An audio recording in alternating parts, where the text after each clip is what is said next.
Have you ever felt like a stranger in your own life? We're going to explore why so many of us feel spiritually disconnected, like you were living someone else's life. We'll uncover the subtle ways we abandon our true essence over time through social expectations, environmental survival, and inherited conditioning. You'll be gently guided to remember that your soul has never left. It's just been waiting for you to return. Welcome, everyone, to the Journey of an Awakening Spirit. This is Kathleen Flanagan, your host, and we are streaming on the Bold Brave TV network.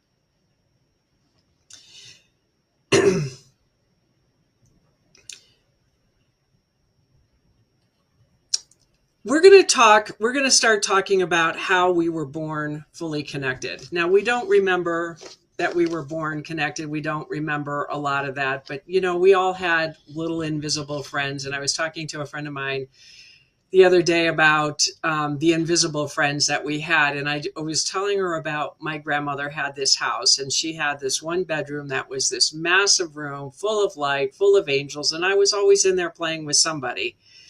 And I loved that because at the same time, when I was in there doing that, I also noticed that I just felt like at peace, like the world was okay and all was well with the world. And I didn't always feel that way, but I also had an uncle who years ago reminded me who I was that I didn't remember, but I do remember now. And it's all because of this anthology book and remembering that traumatic experience in my life.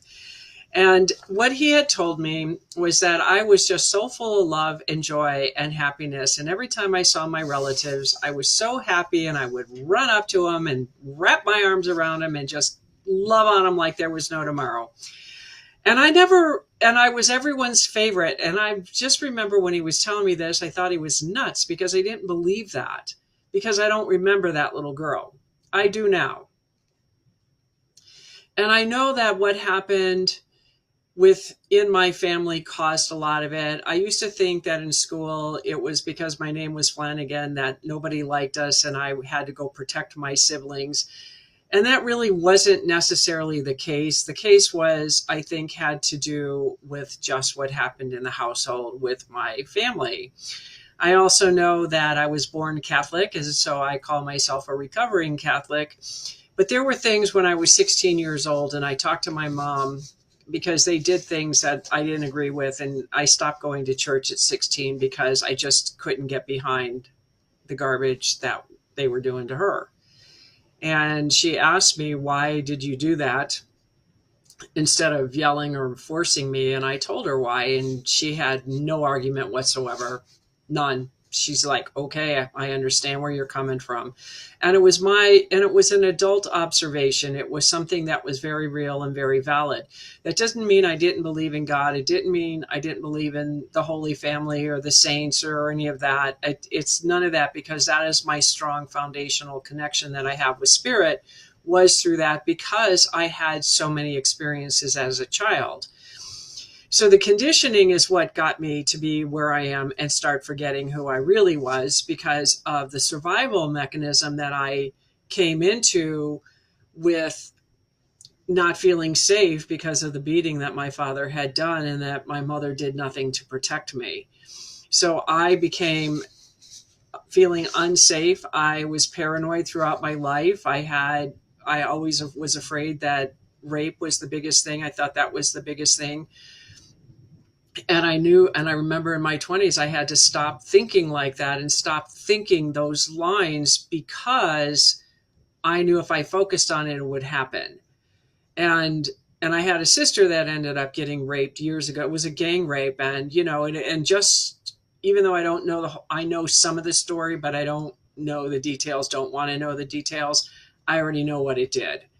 And it was just such a horrible feeling for that to happen. And because of that, what I ended up doing is I put on a whole new mask of, I'm fine, I can handle myself, I don't need anyone, and leave me alone. And that's what I did. Everything I did was to keep people at arm's length because I didn't trust people. People scared me to death. I thought people, all they did was hurt people. So that's what was going on. And that's another reason why I felt suicidal too, was because I felt like if this is what life is, I'd rather be dead now. And I started proceeding into moving into committing suicide. And I came up with ideas of what I was going to do. My mother watched me make those attempts and she freaked out. I remember I was into drugs, and I remember the day that my father was going to find where I had my stash, and I knew where I could hide it, and I chose not to. I let him find it because I was screaming out for help at the same time. There was such a conflict in me during that period of time, and I had no feeling about anything. I didn't want to live. That's the one thing I did know. And when I talk about when I had that vision, when I went to the meditation, the Edgar Cayce meditation, and I had that vision of what I thought was God handed me. And I keep saying it was the rod and the staff. No, I am the rod and the staff. I am the shepherd herding the flock home. I get what I'm saying. But I was handed the world and the scepter, which is more of that reality of, no, the royalty of this and the strong spiritual connotation that's behind it. What I discovered last week, because I've had a very transformational week, was that I am moving in to that place. And with everything that's going on, it makes sense. I know that my father passing away and me having the identity crisis of who am I in this world without this nagging, fearful place that I have lived my whole life, I know that that's what caused a lot of this transformation. I also, last week, I chose to I knew it was time to start breaking barriers or the connections with my father. I know that he physically was disentangled from me, but I knew that there was so much more going on. And last Friday, it was time, and I got into the tub and I put in all my essential oils and I wrote it all down, and I had the bath salts so I could do the transformation, that type of thing. I did the sound, which was totally different than when I did it with my mother to break that connection. This was totally different experience. And it was a good thing because I put a lot of other things, breaking like all ties with people that are still connected to me, because other people were coming back into my life that I thought were already broken and weren't. So I went through that and really put up some barriers to protect myself, which was a good thing because yesterday morning I had a dream about my mother, and I woke up and why am I dreaming about my mother? And she attacked. And it was it was alarming. And the sensations in my body of how she was trying to enter, and she couldn't because of the added barriers. Now, I know this is a little far-fetched for people, but you know what? This stuff does happen. And I'm just going to tell you that it does happen. But the whole point of all of this is because I am aware of what's going on, I'm paying attention and I'm observing, so much more is coming in because I met this woman and the story she told me just moved something that was monumental. And as long as that was being moved, I think she opened the pavement, because all of this is documented. This is all going to go into the next book that I'm writing, because there's so much coming in that's all about this new language. I've told you guys that I am the doorway, and I thought it was for the ascension process, which it is. But I think more of what I am doing now, which is the rod and the shepherd thing, the rod and the staff thing, is I'm downloading the information. Because the one thing that this woman told me was that the spiritual awareness is not existent on this planet. And I have been asking for a long time of what's wrong with the people on this planet, and that's it. Their hearts are closed and their minds are going. I keep saying we are in the Armageddon times. This is the end times. This is the fall of the Roman Empire. This is Sodom and Gomorrah. This is the fall of Atlantis. Because we were all in our heads, and it was all about greed, money, lust, sex, all of those negative grounding physical things. And we forgot our humanity. We're forgetting our spirituality. We're forgetting that we are all connected.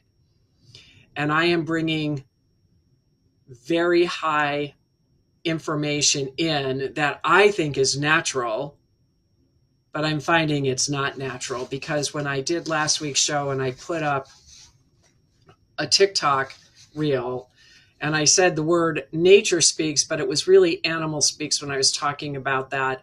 And somebody said, this is really valuable information. And to me, this is common sense. And I'm starting to realize that what I know is not common sense. And so I'm in the process of adding more things to my course and bringing in more value to that course in such a deeper level. And it's mind-blowing to me at the moment. And this is all part of that remembrance. This is all part that when you get into alignment, when you start speaking from that place of alignment, when you start identifying who you are and allowing this world, because this book anthology is coming out in September, and I got to read the pre-published version on Friday, and I was blown away. And I realized that the story that I put in there was desperately needed to be put in there, and it was critical. So the world will know a lot more about me, and yet I came back from the darkest of darkest areas. So here's a question for you, because I know that you're probably feeling restless in your life right now, because you know there's something more, but you don't know what it is. And there's this deep inner knowing that something is definitely missing. And that's what I felt at 16 years old. And we didn't have the light on the planet, but we did have knowledge, spiritual knowledge on the planet. Maybe not where I am, but we had a lot of spiritual knowledge on the planet at that time. So when was the first time that your light started to diminish?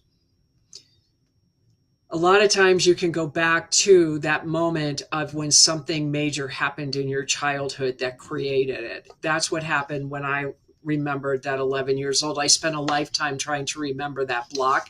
And thank God I did not remember it until now, because it was such a horrific emotional experience to deal with.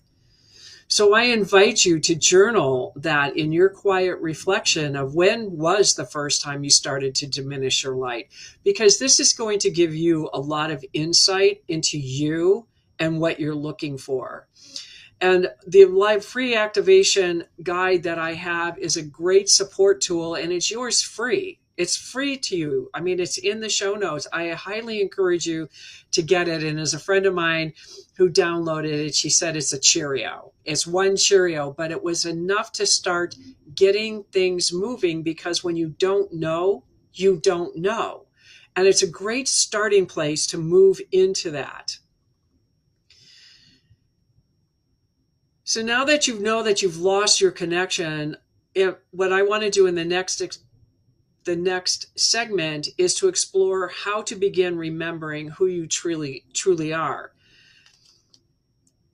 You know, part of it is you're going to reconnect through journaling. And I've created this amazing, oh my God, one of the most amazing meditations that I got this morning.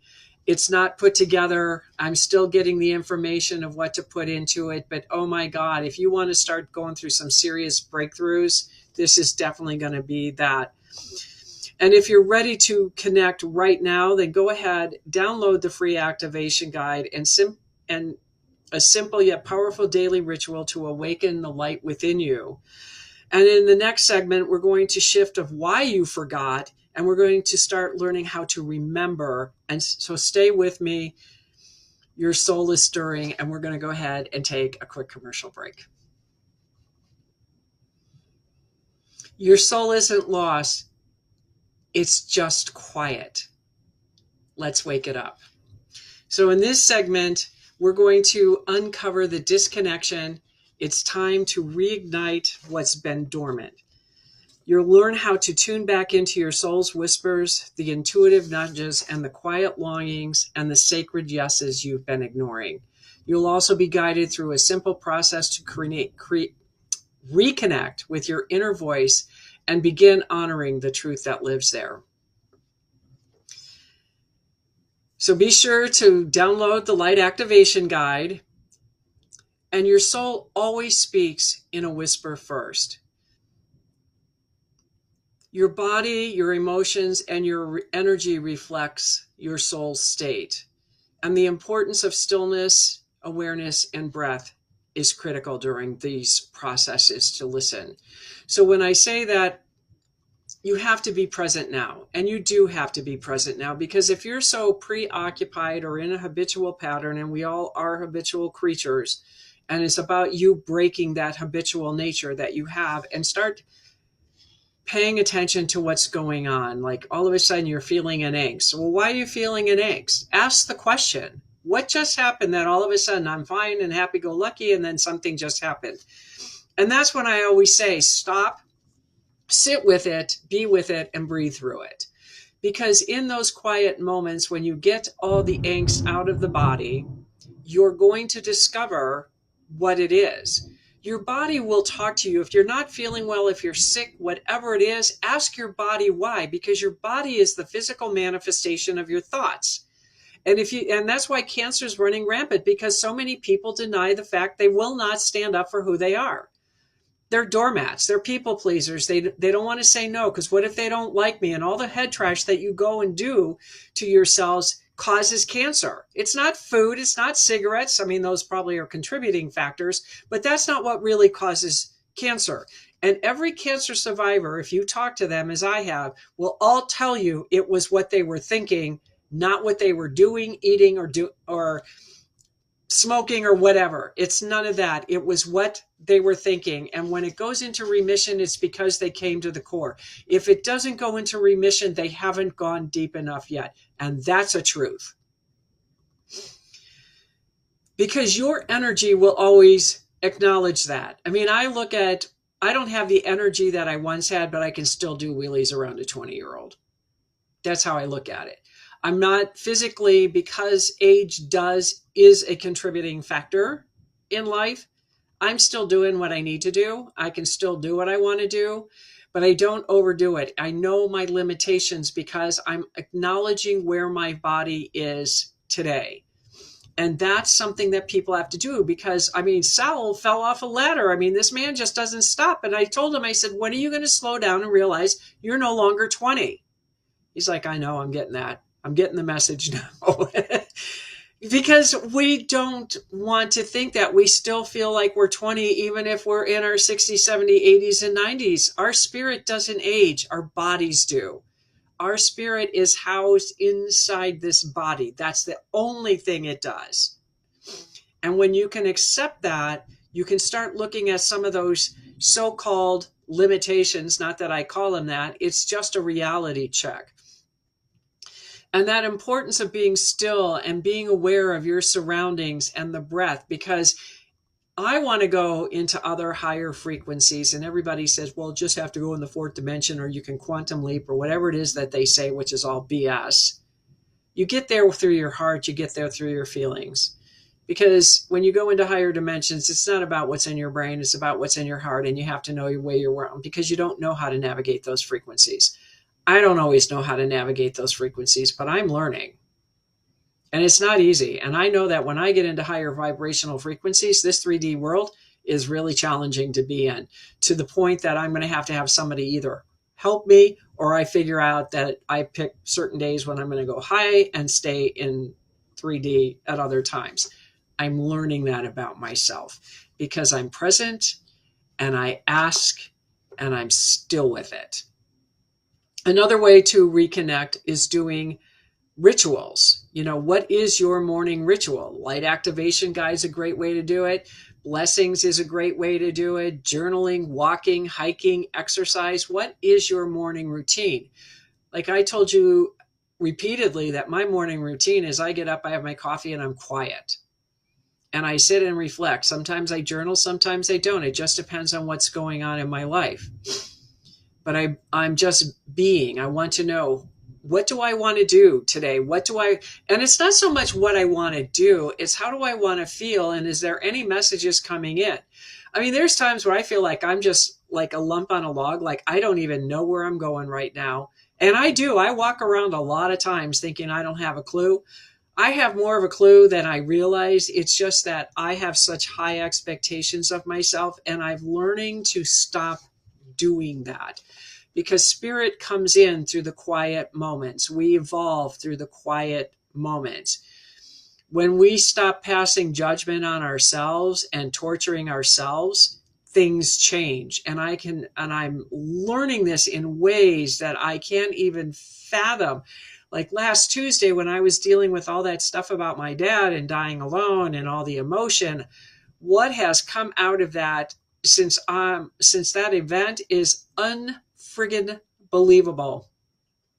I've been on the phone with a friend of mine so many times for hours, just talking and going about what some of this stuff meant and what it means and where am I going and what does this and all the things that I thought I knew, I didn't know. Well, I did know, but I'm expanding it to something bigger and broader than what I ever could imagine. And the clarity that's coming in because I'm navigating those tough, icky emotions. I'm reinventing myself instead of killing myself because my identity died when my father died. No, I'm choosing to go through those icky, nasty emotions and discover, well, who am I really? So even though all this work I've done on myself and know when that perpetrator died, something changed in my brain. Something changed. And I didn't know what it was, so I sat with it. And by sitting with it, I started to realize it. And then I called a friend when I was in the middle of it. And I said, am I not supposed to have anything in my life? I mean, I went down the rabbit hole. What if I'm not supposed to have money? What if this? What if this? What if this? What if I'm doing this all for naught? That's where I went. That's how lost and confused I felt with what was happening in my life at that moment. And I navigated through it. I talked to somebody when I was in the depth of that emotion. She'd never seen this side. Most people don't see this side of me. And because Spirit said, you need to call her. She will help you navigate this. And so I did. Best thing I ever did because of what unfolded. And then we've had several more conversations. And every time something new comes in, I send her a text and said, oh my God, wait, I got to tell you this. Or I just send her the text and said, I'm in the middle of this and we'll get back in touch, that kind of thing. Because we're defining our roles right now she keeps telling me that, you have to be here for a while longer because I want what you have. I want to know what you know. I want to bring what you're bringing forward and I want to know how to do it. And she said, and I know that when you pass over, we're still going to stay connected because you're going to bring it. And I said, yeah, I'm willing to do that because it's that critical of this world to change and ascend. And I get such a kick out of that. And that's why when I started journaling, it's amazing how much more comes out when I journal, especially when you're asking for the truth. So, here's a great prompt for you. What am I pretending not to know? Because we know. Even if you don't think you know, you know. You always know. You just choose not to remember that you know. So starting a journal with that opening line, let's just see what comes out for you when you do that. And then, of course, I'm always about nature, silence, and intuitive listening because those really do work. They really are what you need. Sometimes you can just put on a quiet music, or sometimes if you got to get angst out, I like putting on music and get that body moving because it's moving energy. It's getting rid of the stagnant energy. That's why being out in nature or walking, exercising, yoga, whatever it is, that's why that's so critical because it gets rid of the stagnant energy and brings in a whole new set of tools for you to do this. So when you want to start releasing some of the blocks, what are they? Mine was, I had a fear of being seen. It was so much easier to be invisible because nobody could hurt me if I was invisible. Guilt for wanting more or doubt. I know that my mother had a thing, well, how much money do you really need? I know I say that crap all the time. How much money do you really need? But it's not how much money do you really need. It's like you can only buy so many houses and cars and boats and things like that. For me, money's an energy. Money is spiritual. And money is about what can I do? What good can I do with money? It's not about how many houses I have or anything like that. It's more evolved. And sometimes that's what we have to look at. And I know for me to have that, I have to get out there and I have to be seen and I have to let the world see me. And otherwise, it's never going to happen. So, I put myself through trauma. That's how I look at it. It's discomfort. It's total discomfort to do that, but I'm willing to do it because I believe that my message is very much needed, and I'm going to go forward with that. And then I'm going to invite you to release and give permission to reclaim your light. Because a lot of times we don't give ourselves permission to do things because we've been told, no, you can't have it. No, you don't deserve it. Why do you want it? What are you, selfish? These are all words I've heard my whole life. You're selfish. No, I'm not. How could you be so selfish when I have all these mouths to feed? That has nothing to do with it. I want to dance. I want to do what's good for me. My mother didn't get it. And then it would be like, well, why did Kelly get to dance? Well, Kelly walked like a duck. Well, what does that have to do with it? She didn't want to go dancing. Little things like that. I mean, those left really strong impressions in my mind to where I didn't think that I was worthy and deserving, that I didn't matter to the world. But I do matter, and I know I matter, and I know who I am because I got so much clarity over this last week about that. And so we're going to go ahead and we're going to start transitioning and taking a commercial break. But it's one thing to remember your soul, but you are not living from it. And that's what we're going to dive into next. So don't forget to download the free activation guide if you haven't. It's a perfect companion as you reignite with your inner light. And with that, we're going to go ahead and take a quick commercial break. This is your permission slip to stop shrinking and start shining. We're going to dive into what it truly means to live as your awakened, soul-led self. This isn't about perfection, it's about alignment. You'll learn how to recognize when you're slipping back into old patterns, how to consciously choose your power, and how to trust your path even when it looks unfamiliar. It's time to step into the version of you that spirit always knew you could be. So what I want you to do is I want you to close your eyes and put your hands on your heart and ask, what does my soul want me to remember today?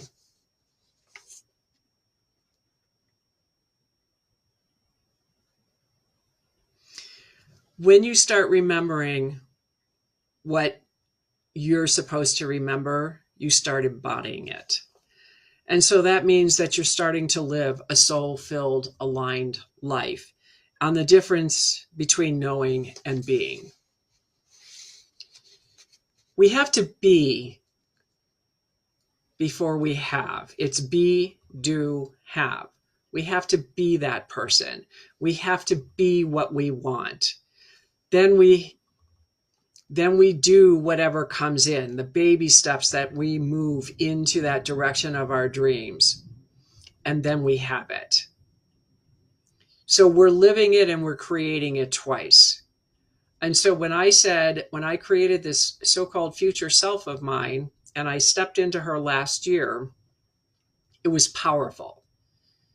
Because I knew one day I would step into her. And then when she came in and I got used to the energy and I understood what was happening, because I'm always asking. And if I need help, when I go to bed at night, I ask. Like last night, I asked for more help of like, what is it that I'm missing that I'm not getting? What is it that I need to do that I'm not doing or not seeing? Because we all have blind spots. And with me communicating with people, different people that I've ever had around me before, it's making all the difference in the world because I'm asking different questions. I'm not coming from a victim place. I'm coming from an empowerment place. I'm coming from a place of really wanting to break through whatever this is, because I know I'm like this close. I'm like right there. But something's missing. And every time I connect a dot or I get a little bit more information, there's this exponential growth that happens when I do this. And it will happen for you as well, because so many people talk about when the dots connect and when they get to that point, and then there's a point where you're going to break through and step over and you'll have everything that you want. And I believe that because I've seen it repeatedly, but for what I want and how big this dream is, It's taking a lot of work. It's really dumping the darkness and the heaviness and the things that I can't see, that I'm pulling it up into the surface of where I am.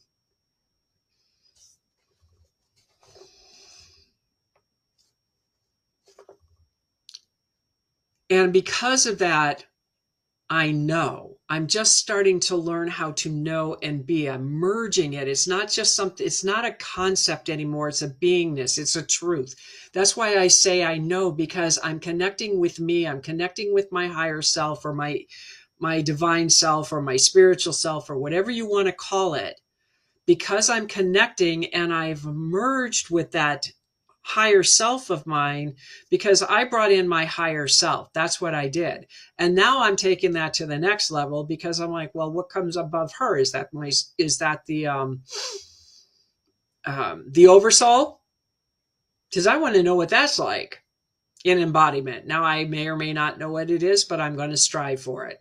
And that's what I'm doing. So that way, when I'm there, there's this union between me and my higher self, that I can allow them to drive the car, put the ego in the back, and I just go for the ride. Do what I can do, stop and wait for the next set of instructions. It's really simple.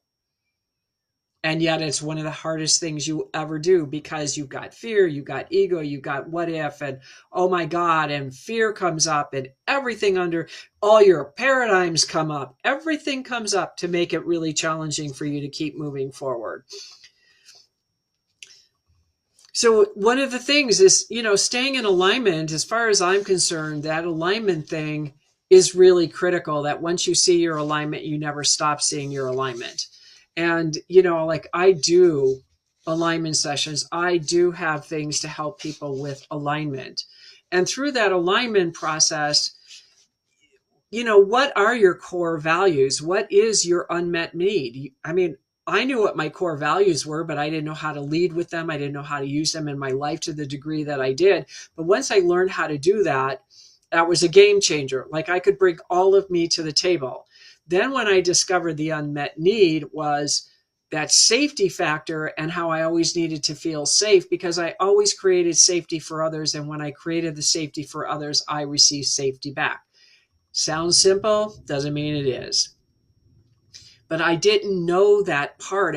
But I had spent my entire life talking about, you're safe, you're safe, you're safe. I tell that to my animals. I tell that to people. I tell that to clients and customers and all that. I'm always saying you're safe, because that was what I had to say to myself, that I was safe. And I never felt that in return. And that's part of what that alignment does too, is it helps you to stay there. So if I'm not feeling safe, the question is why am I not feeling safe? What just happened that I feel scared?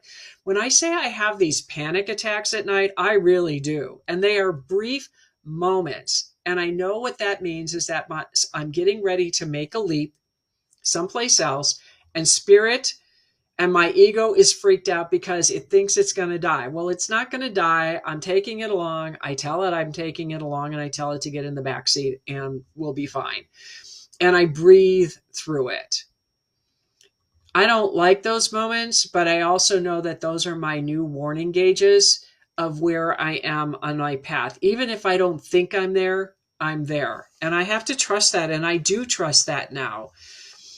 And I don't freak out about it. And those panic attacks happen less and less and less all the time. And every time I get that, it's always, I and the Father are one. I and the Father are one. I and the Father are one. Because what it does, it reminds me that I'm not alone on this path. I do have somebody overseeing me and watching me and protecting me. And when I do that, I can relax my shoulders, I can breathe again, and I can fall asleep. Real simple techniques. But we are so addicted to the adrenaline rush and the freaked outness and the fear and all that other stuff. And I just don't like living that way. I want a nice, calm nervous system. And I still work very hard to this day to keep my nervous system that way. So, check in. Does it feel like, when you're discovering something, does it feel like a truth, or do you feel like you're in survival? When I have a panic attack, I'm in survival. When I breathe through it, then I feel like I'm in control and I have the truth. And then a new door opens because I went through the door. It's that simple. It really is that simple to do that. So when you're, how are you going to navigate your fear and your old patterns? These are the paradigm shifts that I'm talking about. I have programs on how to do this, and where you take total control. Because when you start feeling fear and bringing your old patterns up, you start dimming your light, because you start devaluing you again. You're allowing everybody else to control you instead of you being in control. Do you think Tony Robbins doesn't go through this? Or Wayne Dyer at one point? They all still had to go through it, but they knew who they were because they kept working through those paradigms. They will be with you the rest of your life. How are you talking to yourself? How are you navigating? How are you dispelling it? I have tools in how to do that. And it works. So when it comes up now, I just flip it. Or I look at, okay, what came up that caused this? Because sometimes those are a mechanism to letting you know that you just did something that caused this paradigm. They're not something bad. They're a wake-up call for you to see that you did something that caused this, and which is a lot of times what I want is, well, what am I doing differently? Or what am I not seeing? And if a paradigm's coming up, there's a reason why that paradigm showed up. That paradigm showed up is because I took a step in some direction that opened the door. So it's not negative. It's never negative. People make it negative. It's not. It's who you are. It's your growth strategy. It's how do you take control of it. You don't think Jesus didn't have stuff? Jesus had stuff. Buddha had stuff. They all had stuff. Just like we do, because they were human. And if we're human, we have stuff. It's working through it instead of being, oh, sorry, my nose is itchy. Instead of being a victim, it's about taking your power back. And the power isn't about standing up to a bully. The power is you taking your power back, because when you stand up to yourself, I trust you. Trust me. If there's a bully, you're going to stand up to that bully, and you're going to reach them in a way that they do not know how to handle, and they will back down and walk away. I've done it so many times in my life, I can't even tell you. I did it in a courtroom. I'm in court. My mother's death. The judge tells me certain things aren't going to happen in the courtroom. They happened in the courtroom. You know what I did to the judge? I got up and walked out while he was still talking. So do you think I have any respect for judges? No. If they're good judges, that's one thing. If they're bad judges, I don't have to listen to it. And I don't have to, because he violated my right to be heard in a courtroom. Didn't matter if he agreed with it or not. So I walked out of the room. But I can tell you also, my brother didn't get what he wanted that day either. That's power. Because I was in the side of the light, I was in my power. I knew what I was willing to take and not take. And when the judge did that, he didn't deserve any respect. I don't give respect because you wear a robe or you have a uniform on. You earn that. If I'm not mistreating you, you don't get to mistreat me. And that's something that people have to start looking at and realizing as well. So what's one of the affirmations that I'm always saying to myself is I am safe to be who I truly am. And I am safe to be that person, just like you're safe to be that person. We just put ourselves and surround ourselves with people that hurt us or want to keep us small. I can't tell you how many people I have walked out of and left in my life. I have been around so many people. I have been around millionaires. I have been around some of the most influential people of my time. And they listened to me and they heard me. You know, Wayne Dyer. I saw him at the beach. He lived in Fort Lauderdale. I was at the beach. He just wrote the book Erroneous Zones. I'm on the private beach. He's got all these beautiful women around him. I went up to him and I started questioning him about his book because I wanted to verify he was who he said he was. And I had a girlfriend who was like, oh my God, I can't believe you're doing this. And I'm like, well, that's your problem. And you know what? Wayne Dyer remembered that, because 20 years later, I got on a stage with him and said, I know you don't remember me, but I'm going to remind you of something that I did. And he remembered that event. That's power. That's standing in who you are.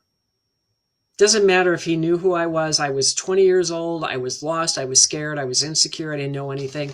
But what I did know is I needed to test and prove if he was right. Because I have this woman over here going on about, oh, he's like so wonderful. And I'm like, really? Well, let me see if he really is. I mean, who was I? Well, I know who I am to why I did that. But the question was at 20 was, who was I to do that? And I just knew that for some reason I had to verify he was who he claimed to be. And Wayne Dyer was the real deal. He may have done all sorts of weird stuff at one point, because we all do. But he was the real deal. And that was, to me, was very powerful. That's why I followed him. I didn't buy all of his books and I didn't go to all of his courses.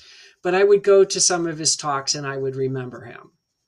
And I would talk to him, and he was open and he was kind and he cared about people. That's what mattered. And that's who I wanted to become, was that person. And with that, we're going to go ahead and take a quick commercial break. Welcome back, everyone, to the Journey of an Awakening Spirit. This is Kathleen Flanagan, your host, and we're streaming on the Bold Brave TV network.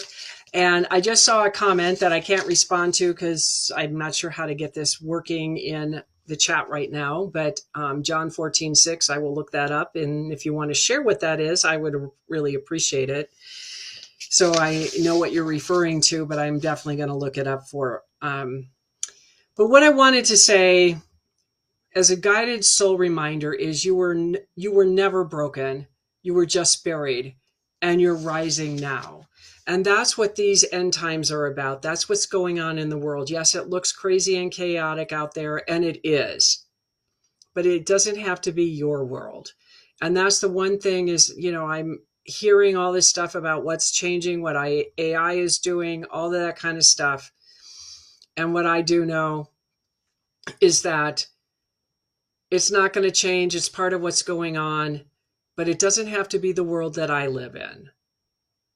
We all are navigating uncharted waters. We are. And the only way that this world is going to change is when you remember who you are, when you take the time to ask the hard questions, when you sit and you be in those emotions. And I mean, it will suck to be in those emotions. You will never get used to those emotions. But what you will know and what will get easier is the length of time of being in those emotions and what follows from those emotions. So even though last Tuesday I was in it, and I was in this icky place, what came out of it far surpassed the emotion that I was in. I am showing you how to navigate these waters. That is the job that I came here to do, is to help show you the way home. And the way home could be wherever you think it is, but it's really the way home to you. It's back to your remembrance. We are all here for a reason. Every single one of us chose to be here on the earth at this moment in time. The question is what's the decision you're making? Are you going to make your life worthwhile? The one thing that I wanted to make sure is that I've said this over and over, that people couldn't believe how much I do and get done. And I was always a so-called tough act to follow. And I would make people tired by what I did. And I said, I'm here to experience life. And that is not sitting on the couch watching TV. It is not smoking pot or getting drunk or jumping out of a perfectly good airplane is a way to experience life. It's just not mine. But sitting there and not doing anything and staying in a habitual life and being on so-called vacation and miserable and being a victim is not experiencing life. To me, I wanted to make the most of who am I? Why am I here? What is my purpose? And live that life. I had immense mentors that were so dynamic that I wanted to be that person. I don't know how I could have gotten there, and I'm still navigating that part because I still had that limiting belief and not wanting to be seen, not wanting to be heard, and it was so much easier and safer to be invisible because I do my best work in invisibility. And that's what I did. Everything I did has been invisible. And I didn't care. I wasn't out for the glory. And a true spiritual person walking in this earth is not here for the glory. They're here to get the work done, to get the job done. But Spirit asked me in 2017 to come out and start being seen. And so I'm here. And trust me, it went with kicking and screaming every step of the way. And I'm doing that. And I'm going deeper and deeper and deeper. And I'm bringing the core essence of what happened to me in this lifetime out. And I'm bringing the core essence of who I truly am in this world out. When I say that I'm here and I will talk to you, I really do mean that. Nobody deserves to suffer ever. Ever. And I will, and I don't charge all the time when I'm talking to people. When I say I'm going to give you 15 minutes, I'm giving you that. And I'm not going to do a sales pitch on you or anything else like that. That if you're really hurting, I'm going to talk to you during that period of time. And that's what I do. Well, that pretty well concludes the show for today. I want to remind you that you can go to the KathleenMFlanagan.com site, and there's a list of my services and products there. I've done a little bit of a revamp on the site. It's going to get revamped a little bit more because of more of the new information that came in this week. My books, Dancing Souls, The Call, The Dark Night of the Soul, and Awakened, you can buy them on the Kathleen M. Flanagan site. And I do have that if you buy all three, there's a 15% discount, and they will be signed for you as well. The free activation guide is there. You can get meditations and courses that I have on there as well. You can also get the books at Amazon and Barnes & Noble. And just so a reminder that with some of this stuff, there's a lot of blends and things that I created with essential oils on the awakeningspirit.com site. And I do have brahmasnaturalremedies.net, which is a CBD company that actually works. I've been using that for sleeping because, sometimes my sleeping with all of this energy is erratic, and it just puts me out, relaxes me, and then even more information comes in. So be sure to check all of that out. And from there, if you like or subscribe, please like or subscribe to the show. And if you found any value, please let somebody know this. Maybe there's a message for somebody that might need this episode. And if so, please reach out. And if you want to leave a comment, please do so, because I love to get comments, and send me an email if you want. And I'll be more than happy to answer the emails because I'm the one who looks at my emails and answers them. Well, I will see you all next Tuesday at 4 p.m. Eastern Standard Time. And from my heart to yours, I hope you have a fabulous week.